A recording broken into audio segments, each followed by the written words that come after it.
Jesus para Cristo a tua serva. Que hoje vai ser um canal de bênção, meu Deus. Vai trazer os teus ensinamentos à igreja do Senhor. Nós temos muito a aprender no nosso dia a dia, meu Jesus, contigo, com a tua palavra, com os teus ensinamentos, Jesus. Nos ensina essa luta, meu Deus, através do teu Espírito Santo. Usa a tua serva, em nome do Pai, do Filho e do Espírito Santo. Amém.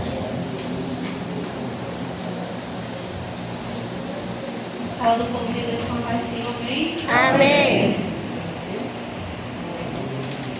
Mas não se estava já tremendo.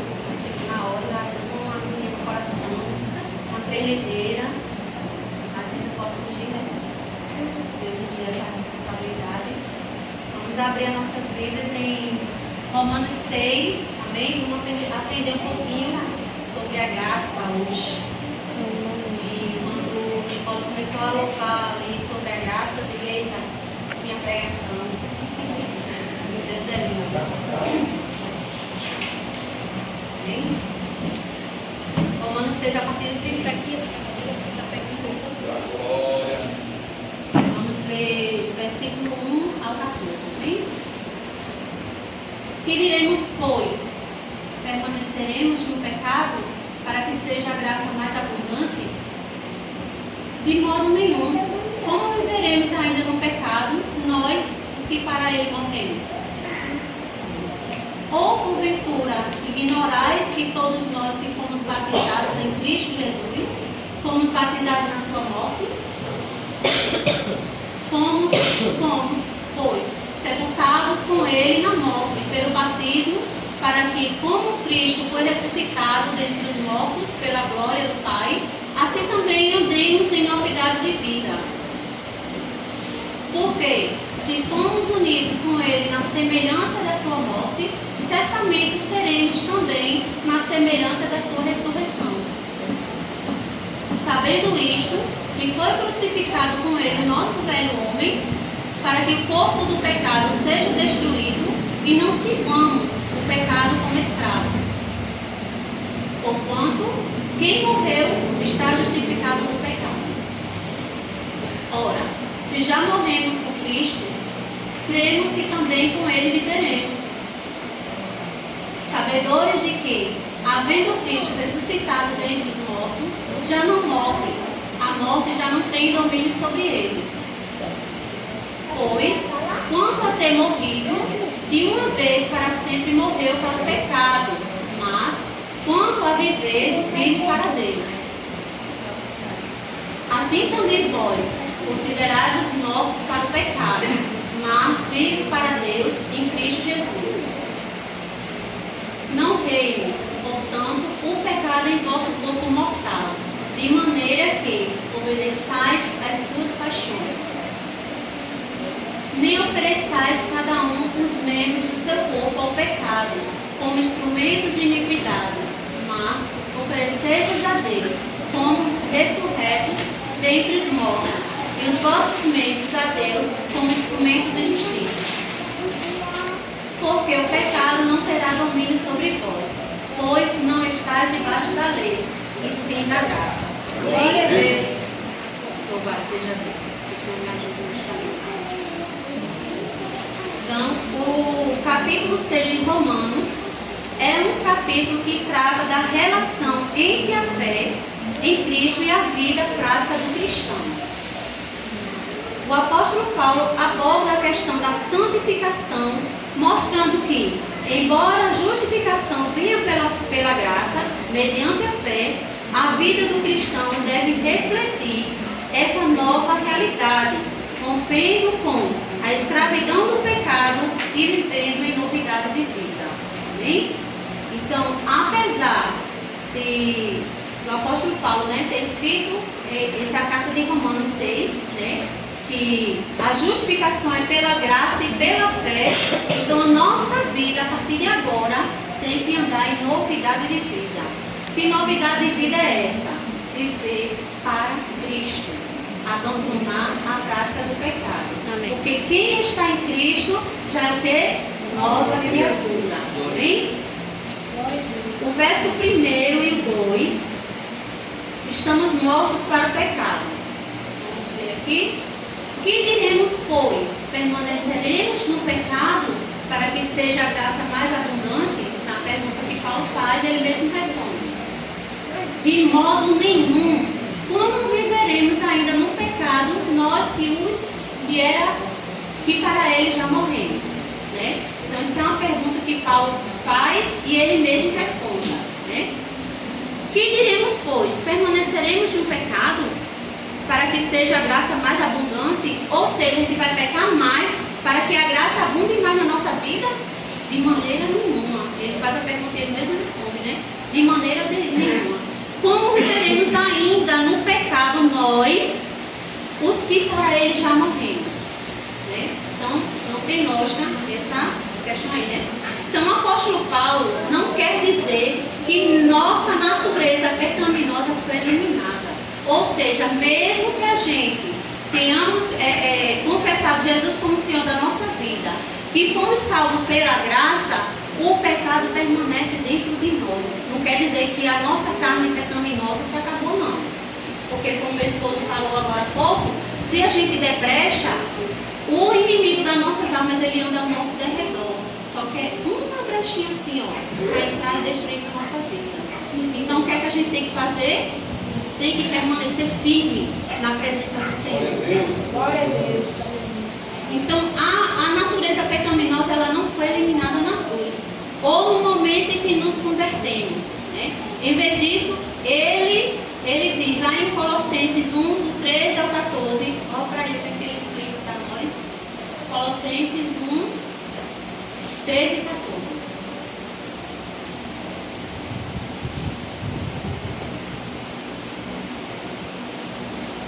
Ele nos libertou do império das trevas e nos transportou para o reino do Filho do seu amor, no qual temos a redenção, a remissão dos pecados. Amém?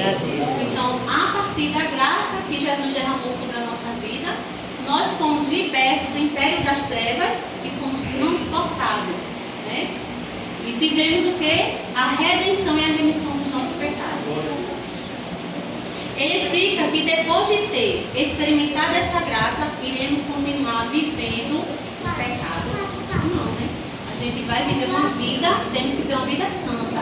Né? Não vou dizer que a gente não peca, que a todo momento nós estamos pecando. Como assim, irmão? Quando a gente tem um pensamento ruim, né? Quando a gente sente raiva do irmão e não pede perdão, quando a gente magoa alguém, então a gente está pecando. Certo? Quando eu falo em prática do pecado, é de você viver constantemente pecando, ou seja, se prostituindo, né? Vendo pornografia, fazendo coisas ilícitas que não é para o seu convívio, entendeu? Então é isso, não viver na prática do pecado, porque a gente muitas das vezes a gente peca involuntariamente. Quando a gente pensa algo ruim no nosso irmão, ali é um pecado involuntário, né? Você pede perdão a Deus e volta à reconciliação com Deus. Mas eu estou falando de uma vida de pecado diária. Amém? No verso 3, batizados em sua morte. Nós fomos batizados na morte de Cristo. Ou porventura ignorais que todos nós que fomos batizados em Cristo Jesus, fomos batizados na sua morte? Nesse versículo, Paulo destaca aqui, por meio do batismo, fomos batizados em Jesus Cristo na sua morte. Então, quando nós nos batizamos, aceitamos Jesus, né? Ou Jesus nos encontrou e foi nos remido do nosso pecado, e a gente se batiza, ainda ali fomos também mortos junto com Cristo, porque quem morreu, o velho homem, e surgiu uma nova criatura. Amém? O 4, fomos sepultados com Cristo, versículo 4, amém? Vamos acompanhando aí. Fomos, pois, sepultados com Ele na morte pelo batismo, para que, como Cristo foi ressuscitado dentre os mortos pela glória do Pai, assim também andemos nós em novidade de vida. Entendeu? Então a gente tem que morrer do pecado, a gente temos que nos batizar na morte de Cristo e ressuscitar dos mortos. Ou seja, a gente estava morto no nosso delito de pecado e agora a gente tem que viver em novidade de vida. O velho homem tem que ser sepultado todo santo dia. Sabe por quê? Porque se a gente dá lugar, a gente vai viver do mesmo jeito de antes. Então não houve novidade de vida. Viver para Cristo é viver em novidade de vida, é andar, é dia após dia. Não é um momento, não é só agora, não é aqui na igreja, mas a nossa vida cotidiana, principalmente na nossa vida cotidiana, ou seja, dia após dia. No nosso trabalho, na nossa casa, na nossa vizinhança, a gente tem que andar em novidade de vida. Para que o brilho de Cristo reflita na nossa vida e as pessoas vejam o quanto é bom seguir Cristo. Porque se a gente viver do mesmo jeito de antes, as pessoas não vão querer esse evangelho.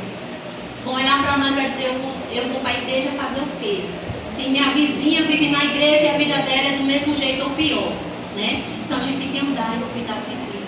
Temos que mostrar o amor de Cristo em nossa vida. Amém?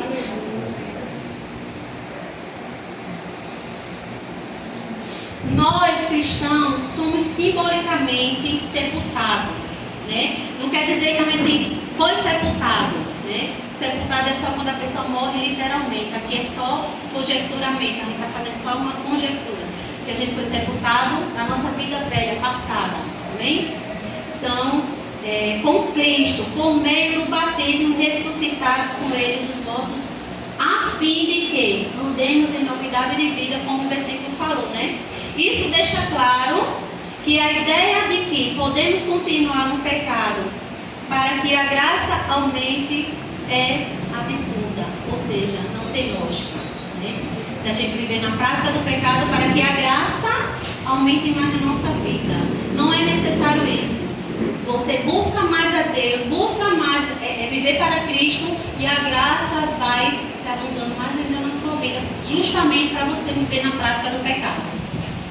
Né? Como muitos às vezes querem a desculpa, pecam com essa desculpa de que não, a graça de Cristo é maior na minha vida. Se eu pecar mais, eu vou ter mais graça para a minha vida. Não é assim que funciona. Versículo 5. A semelhança na morte e semelhança na ressurreição.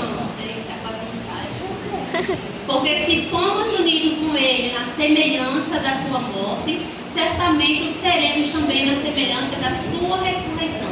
Glória a Deus. O que é que Paulo quer nos explicar aí?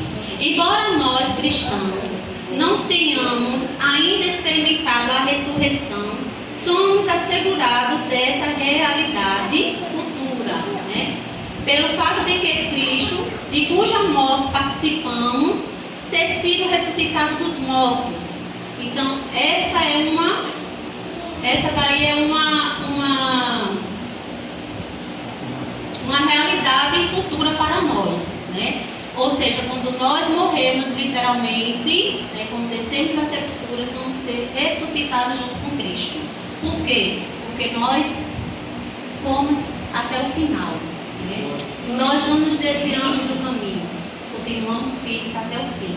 Então essa é uma realidade futura. Isso é o que tem preparado para nós, sermos ressuscitados junto com Cristo, se permanecermos firmes na sua presença. Efésios 2,6. Vamos ver o que Efésios 2,6 nos diz. E juntamente com Ele nos ressuscitou e nos fez assentar nos lugares celestiais em Cristo Jesus. Amém? Está vendo? Deus, Ele fará isso aí por nós, né? Quando morrermos, né? Seremos ressuscitados junto com eles. Amém? Com Ele, com Jesus. Verso 6. Esse corpo destruído, ou seja, destruído para o pecado. Verso 6.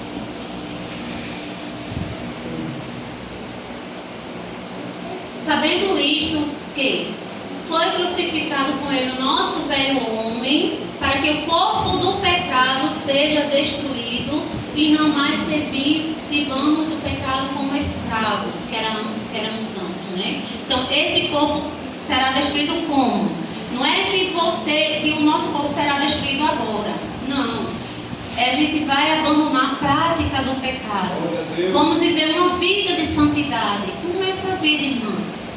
vamos ter uma postura de servo de Deus, de cristão aqui na terra, né? Porque alguém olhar para uma pessoa que diz ser cristão, ela não sabe se você é cristão ou não. Como meu esposo outro dia frisou aqui, de uma pessoa que trabalhava comigo, mas ela não se comportava como cristã. Ela ia para a igreja. E um certo dia, a outra funcionária minha falou assim, que ela escutou falando que ia para a igreja, ela disse, eu também vou, essa outra pessoa, né? Aí ela me perguntou, e fulana é crente? Eu disse, é. Pois ela não parece. Sabe por quê, gente? Porque tem pessoas que vivem na igreja, mas o falar dela é o mesmo do quando ela vivia no mundo. O vestir dela é o mesmo. O andar dela é o mesmo. Ou seja, não teve novidade de vida. Então as pessoas quando olham para ela, não vê Cristo, vê o mundo. Então a gente tem que viver em novidade de vida em tudo, principalmente no nosso corpo, no nosso vestir, no nosso falar. Pessoas que representam o céu têm que falar diferente. Glória a Deus. Não é com gíria, não é com palavrões, não é com palavras torpes, até porque a palavra de Deus diz que a gente não pode nem pensar, quanto mais falar. Então a nossa vida tem que ter mudança. Então é em vão estar na igreja e não colocar em prática tudo aquilo que aprendemos. É você estar só perdendo tempo, é só você estar enchendo a igreja. Jesus andava com a multidão, poucos se destacavam. Se você ver, era um ou dois que era curado e salvo. Por quê? Porque eles exerciam a fé e seguiam Jesus de coração.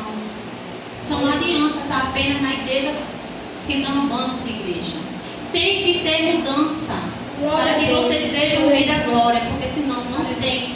Olha, deixa eu dizer uma coisa para vocês. No céu não tem um jeitinho brasileiro, não. No céu só entra se você tiver uma vida santa, uma vida irrepreensível neste mundo. Eu não quero dizer que você não vai errar, que você não vai pecar, porque nós somos seres humanos, nós pecamos, nós erramos, somos tendenciosos a isso. Mas é viver, pelo menos tentar viver o máximo possível sem errar, para que a gente possamos ver o nosso Senhor Jesus, porque senão fica difícil. E a gente tem que estar preparado. Não é se preparar, não é estar preparado. Porque a gente não sabe a hora que vai. A gente não sabe o dia que pode ser a qualquer momento. Pode passar 100 anos. Pode ser daqui a pouco. Aleluia. Pode estar pregando aqui, daqui a pouco você chegar a notícia. A irmã Marta morreu. É desse jeito, gente. O irmão José estava no hospital. Passou uma semana lá, 2 semanas, daqui a pouco chegou a notícia que ele se foi. E louvado seja Deus, que Deus preparou ele para levar. E quando não dá tempo de se preparar, quando não dá tempo de você estar preparado, e aí, depois a morte segue o juízo. Não tem mais chance não. Enquanto a vida, há esperança. Amém? Então, em contraste, o novo homem é aquilo que somos assim que nos tornamos cristãos. Efésios 4, do 22 ao 24.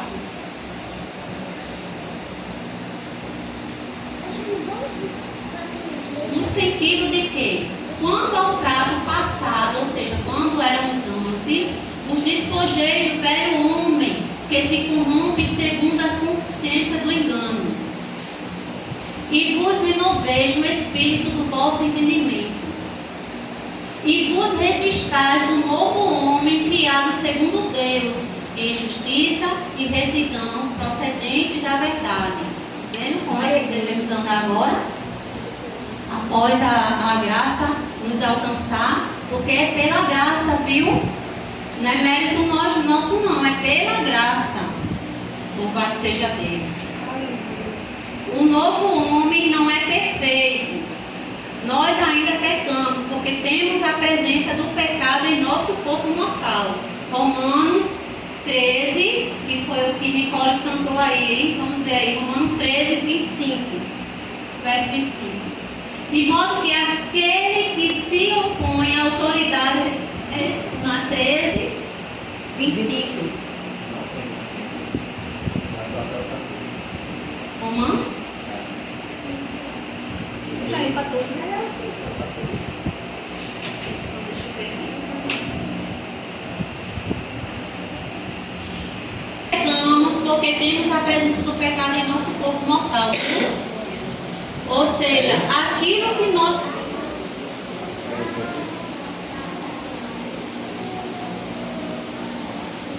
Não é em Romanos mesmo, só no seu versículo, mas é aquilo que nós queremos fazer, nós não fazemos, e aquilo que não queremos, nós fazemos. Amém? Então é porque o pecado habita dentro de nós. E se nós, como servo de Deus, então se nós, como servo de Deus, 7:18. vê aí o 7:18. Romanos 7:18. É isso aí mesmo. Pronto. Porque eu sei que em mim, isto é, na minha carne, não habita bem nenhum, pois o querer, o bem está em mim, não porém o efetuar. Mas não é isso aí não, mas também, isso aí mesmo. Então, porque dentro de nós... 20, vai ouvir 7:20. Né? Isso, é isso aí mesmo. Olha. Mas se eu faço o que eu não quero, já não sou eu quem o faz, e sim o pecado que habita em mim, tá vendo? Porque o pecado habita dentro de nós. Porque nós somos humanos, como eu já falei. Apesar de estarmos vivendo na presença de Deus, nós continuamos pecando. Como eu falei, involuntariamente. Agora, viver na prática do pecado, aí já é outra coisa. Louvado seja Deus. Então a gente tem que viver em quê? Em novidade de vida. Viver diferente. Ter atitudes diferentes. Atitudes de Cristo. Sempre que você for fazer algo que você vê que está errado, você pergunta o que Jesus faria. Principalmente quando se trata de alguém falar mal de nós, né? Que as pessoas estão me perseguindo, né? Sabe, né? Que é perseguição, meu Deus. Aí, quando fala mal de nós ou quando nos aborrece, aí a ira vem, não vem? Vem. Então, a gente tem que parar e perguntar o que Jesus faria nessa ocasião. Será que Jesus ia bater de frente? Se vocês virem nos textos onde Jesus passava, ele não batia de frente com os pecadores não, viu? Ele batia de frente com os fariseus e escribas, porque eram doutores da lei, conheciam a lei e faziam errado. Ele não falava isso com pecadores não, que não conheciam. Viu? Então a gente tem que parar, refletir. Jesus, o que o Senhor faria no meu lugar? Né? A gente tem que usar o exemplo de Cristo para todas as atitudes da nossa vida. Eu sei que muitas das vezes a carne reina, né? Por isso que diz que o pecado habita dentro de nós. A carne reina. Mas a gente tem que ter domínio sobre ela. Vamos agora para o verso 7. O morto não peca. Vamos ver o que significa isso, o morto não peca. Romanos 6:7. Porquanto quem morreu está justificado do pecado. Tá vendo? Quem morreu para quem? Para o mundo, né? E está vivendo para Cristo. Aí quem morreu é para o mundo, viu? Não é quem morreu literalmente não. Então essa pessoa, como aqui está dizendo, o morto não peca. Ou seja, essa pessoa que está em Cristo, ela não peca. Como assim, irmão? Não peca voluntariamente, ou seja, não vive na prática do pecado. Amém? O pecado não tem direito algum sobre uma pessoa morta. Para ele, ou seja, para o pecado. E não pode reivindicar lealdade alguma dela. O pecado não tem mais poder sobre essa pessoa que está em Cristo. Amém? E ele não tem mais legalidade nenhuma para agir na vida dessa pessoa. A não ser que você dê legalidade para ele. Ou seja, para o pecado. Amém? O verso 8 e o 9.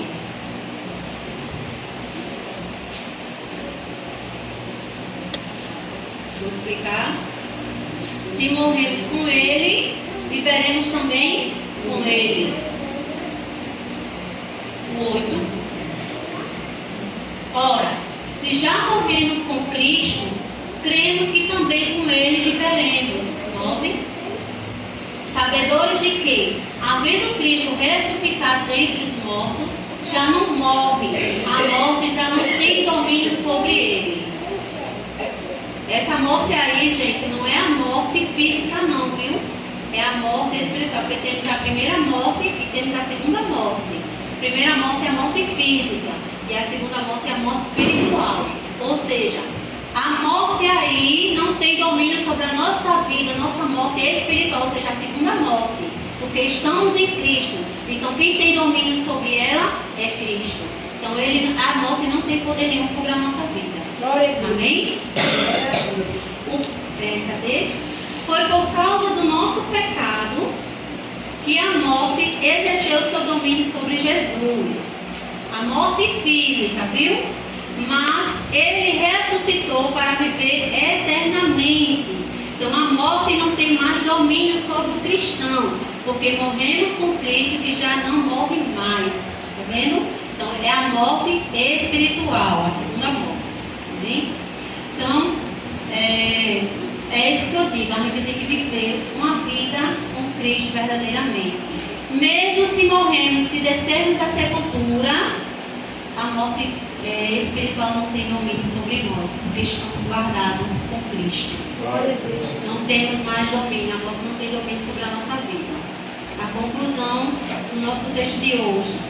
Tendo recebido esta graça e sabendo dessa verdade, saberemos, aliás, só poderemos concluir que se voltamos à prática do pecado, olha para aí, voltamos para a prática consciente do pecado, para uma vida de pecado, isso é uma escolha nossa. Viu? Então, se nós já encontramos essa graça, ou seja, essa graça já foi derramada sobre a nossa vida, se nós já fomos limpos, e se nós voltarmos à prática do pecado conscientemente, vamos ver o que foi que aconteceu? Uma escolha nossa. Ninguém nos obriga a pecar. Alguém obriga a gente a pecar? Não. A gente peca por escolha própria. Porque se você vem na igreja, se você tem um culto de doutrina que te ensina como vencer o pecado, como vencer o diabo, como vencer as coisas erradas, por que a gente peca? Se nós estamos aprendendo dia após dia. Então a gente peca porque nós queremos pecar. Então, ninguém nos obrigou a pecar, se o pecado já não tinha mais poder sobre as nossas vidas, né? Se quem domina a nossa vida é Cristo, né? O pecado não tem mais domínio sobre a minha vida e nem a tua vida.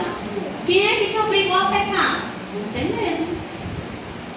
Foi a nossa inclinação da carne, como a gente viu no versículo anterior, que nos levou de volta à lama do pecado.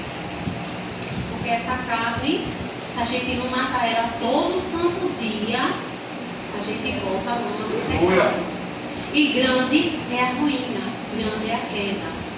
Porque o inimigo não vai ficar satisfeito em te tirar da igreja só para deixar no mundo, não. Ele vai te jogar no pior abismo que tiver nesse mundo. Eu lembro quando meu esposo, ele entrava na igreja e saía. Cada vez que ele entrava e saía era pior. O estado dele era cada vez pior. Se ele passasse, tipo, 3 meses na igreja, saísse, gente, você não sabe a quantidade de pecado que ele praticava mais ainda. As coisas erradas que ele fazia mais ainda. Sabe? Era horrível. Porque a casa, quando a gente está na igreja, a casa está limpa. Né? Jesus limpa, Jesus cuida, Jesus trata. Quando a gente sai para o mundo, os demônios vêm, ele vem, além daquele que saiu de dentro de nós, vem mais 7 piores do que ele. E é para destruir, como o esposo falou, para jogar na lama mesmo. Então vigia a igreja. Vigia.